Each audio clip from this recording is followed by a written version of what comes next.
これは俺の物語だ。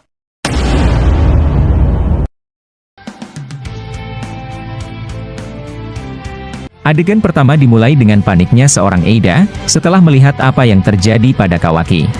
Dia lalu ingin pergi ke sana dan mencoba untuk menyelamatkan Kawaki. Akan tetapi, Eida tak tahu harus berbuat apa, serta bagaimana caranya untuk pergi ke dalam dimensi Kawaki. Sementara itu, Shinju berkepala botak tak ingin membebaskan Eida darinya. Sebelumnya, Shinju botol mendapatkan serangan besar dari Daimon, namun dia bisa bangkit kembali berkat mata rineganya. Dia adalah Jubi dan oleh karena itu, dia pasti bisa meregenerasi tubuhnya sendiri. Nah kemudian, Eida mencoba memanggil Kawaki, menggunakan kekuatan Senrigan miliknya. Namun, Kawaki terlihat tak memiliki kesempatan untuk mencoba berbicara kepadanya. Ketika Eida bergerak, tiba-tiba Shinju botol terbang menuju ke arahnya, sambil membuka lengannya yang berbentuk mulut. Dengan ekspresi kegirangan, dia yakin akan berhasil melahap Eida. Akan tetapi, dia tak boleh melupakan seorang bocil kematian Daimon. Karena dalam sejarah Boruto, belum ada yang bisa mengkonter kekuatan pantulan milik Daimon. Kita belum tahu apakah nanti, ada momen ketika kelemahan Daimon, akan sendirinya ditampilkan oleh Masashi Kishimoto Sensei. Dan jawaban pertama atas hal itu adalah, kemungkinan ada di dalam diri seorang Himawari. Himawari mungkin adalah counter alami Daimon akan tetapi, kita masih belum dapat memastikan. Lalu kemudian, Daimon muncul di hadapan Shinju itu dan langsung memukulnya. Kecepatan bergeraknya, sama seperti ketika dia menyerang seorang kode saat itu. Botol tentu terkejut dan dia, sekali lagi tak bisa mendekati Eida. Shinju botol terlempar jauh namun, dia bisa menahan pukulan itu dan berhenti terhempas. Selanjutnya, adegan berpindah kepada seorang Boruto, yang sedang mengingat wajah Sasuke. Sambil adu taijutsu dengan Hidari, Boruto harus mengingat kembali wajah dari Sasuke, dan tubuhnya yang berubah menjadi pohon. Boruto tampak emosional, dan seketika cakranya membara serta mengaktifkan Rasengan, dan langsung mengarahkannya ke Hidari. Hidari terkejut melihat evolusi diri Boruto, yang secara langsung menjadi lebih agresif. Hidari tak mau mengambil resiko dan dia, menghindar menggunakan limiternya. Koji dan Sarada, kemudian melihat Boruto dengan ekspresi yang kasihan. Mengapa mereka mengasihani Boruto? Karena Koji tahu jika itu, membuat Boruto marah tentang yang terjadi pada gurunya. Koji kemudian berkata, kau harus tenangkan dirimu Boruto karena jika kau seperti itu, aku dapat memastikan bahwa kau bisa membunuhnya. Ingat bahwa perkataan Hidari tadi, bisa jadi benar-benar terjadi Boruto. Tenangkan pikiranmu, dan jangan sampai kau hanya akan membunuh gurumu sendiri. Nah Boruto, Koji, dan Sarada, saat ini masih linglung akibat ucapan dari Shinju tersebut. Hidari mengatakan jika dirinya mati, maka tubuh Sasuke asli juga ikut mati. Inilah ucapan Hidari, yang membuat mereka bertiga tak bisa berbuat banyak. Dengan ekspresi kebingungan, Boruto nampak tak tahu harus berbuat apa. Di satu sisi, dia tentu ingin menyelamatkan Sasuke dari Shinju itu akan tetapi, resikonya cukup besar. Selanjutnya, adegan berpindah ke kantor Hokage dan di sana, Kakashi meminta izin untuk pergi ke tempat Sarada. Kakashi berkata, aku yang akan pergi ke sana karena menurutku, berbahaya meninggalkan Sarada pada Boruto. Shikamaru lalu menjawab, baiklah jika begitu, aku menugaskanmu untuk pergi ke sana Kakashi-san. Dan aku berharap, kau juga harus melindungi Sarada jika sewaktu-waktu, Boruto malah ingin melukai dirinya. Awasi gerak-gerik Boruto, dan bantuan akan segera menyusul secepatnya.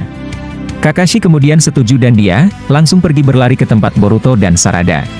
Kemudian setelah beberapa menit, Kakashi sampai dan dia, langsung berdiri di dekat mereka bertiga. Sarada menyapanya dengan berkata, lebih banyak bantuan, maka akan lebih bagus. Anda akan sangat membantu kami akan tetapi, kita belum bisa membunuhnya. Sementara itu, Momo-chan dari dalam tubuh Boruto kemudian berkata, sebenarnya, sulit untuk membunuh mereka Boruto. Ingat bahwa para Shinju itu, masih memiliki satu perubahan terakhir yang saat ini, sedang mereka usahakan. Aku tidak tahu bagaimana evolusi terakhir itu namun, firasatku buruk tentang hal itu Boruto. Boruto kemudian membalas ucapannya dengan berkata, kau benar akan tetapi, kita harus siap dalam setiap kemungkinan. Aku sudah berjanji pada paman Sasuke dan ayahku, untuk melindungi desa ini.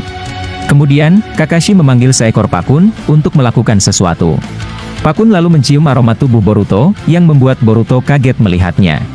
Boruto lalu bertanya, apa yang sedang Anda lakukan paman? Kakashi kemudian menjawab, tidak, aku hanya memastikan hal-hal yang kuanggap perlu dilakukan.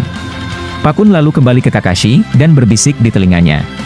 Kakashi terlihat menampilkan ekspresi yang terkejut, dan seperti bertanya-tanya tentang itu. Nah, menurut kalian, apa yang Kakashi kagetkan setelah mendengar laporan dari Pakun tentang aroma tubuh seorang Boruto? Seperti yang kalian ketahui, pasti Amado, Shikamaru, Kakashi, ataupun ninja veteran lainnya, mungkin telah curiga kepada fisik Kawaki. Admin percaya bahwa mereka telah mencari tahu tentang mengapa tubuh Kawaki memiliki alat sains dan tak adanya Momoshiki. Dan maka di video ini, admin menjelaskan bahwa seorang Kakashi memulai pencarian itu dengan mendeteksi tubuh Boruto melalui indera penciuman anjingnya. Pakun kemudian berkata, nampaknya aroma tubuhnya sama Kakashi. Baju yang kau perlihatkan kepadaku, aromanya sama dengan tubuh Boruto. Apa sebenarnya yang terjadi dan mengapa semua ini tampak tertukar? Nah, karena posisi Kakashi sedikit berjarak dengan Boruto dan lainnya, percakapannya tak didengar oleh mereka.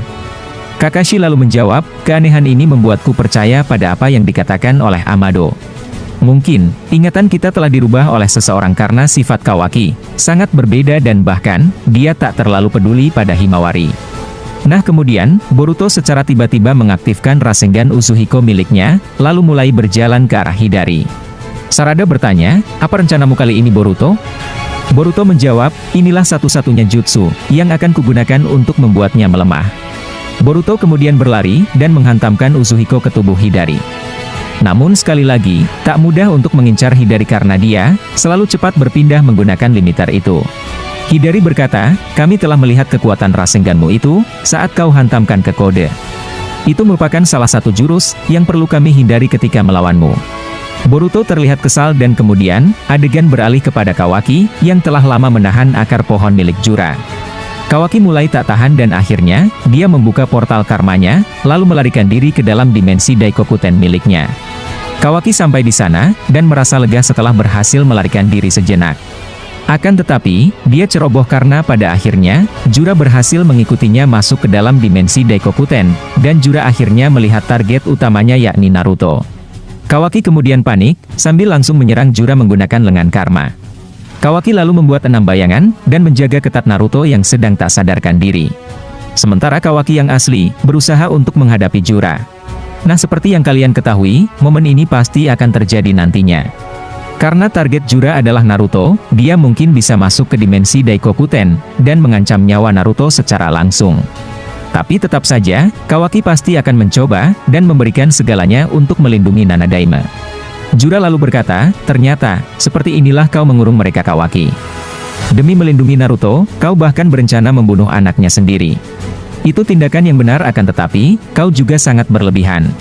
Sekarang, aku melihat targetku di sini dan dirimu tak akan bisa menahanku Kawaki. Kawaki lalu berkata, meskipun begitu, dimensi ini dirancang agar jutsu limitermu tidak akan berfungsi di sini. Meskipun kau tahu letak dimensi ini, kau tak akan bisa masuk hanya menggunakan limiter itu. Ini bukan dimensi biasa dan ketika kau keluar, kau tak akan bisa menemukan titik koordinatnya kembali. Jura terlihat terdiam, setelah mendengar penjelasan dari Kawaki. Jura juga tahu tentang itu dan oleh karenanya, Jura tak ingin membuang kesempatan itu. Jura lalu memulai serangan sementara Kawaki, membuat Naruto dan Hinata, masuk ke dalam kubus besar miliknya. Bersamaan dengan bayangannya, kubus itu lalu dikecilkan oleh Kawaki, hingga tampaknya benar-benar telah menghilang. Jura kemudian berkata, kau cukup licik juga Kawaki. Kawaki hanya menampilkan ekspresi sinis, sambil langsung mengecilkan tubuhnya sendiri. Dengan tubuh kecilnya, Kawaki lalu terbang ke arah Jura sambil bersiap menyerang. Jura terlihat waspada karena Sukuna Hikona Kawaki, sulit untuk ditebak oleh mata Rinnegan-nya. Kemudian, adegan memperlihatkan seorang Eida, yang khawatir dengan Kawaki setelah Jura masuk ke sana. Eida akhirnya mengambil kesimpulan, untuk melaporkan ini kepada Boruto. Nah, setelah momen tersebut, adegan ternyata tiba-tiba telah berakhir di sini.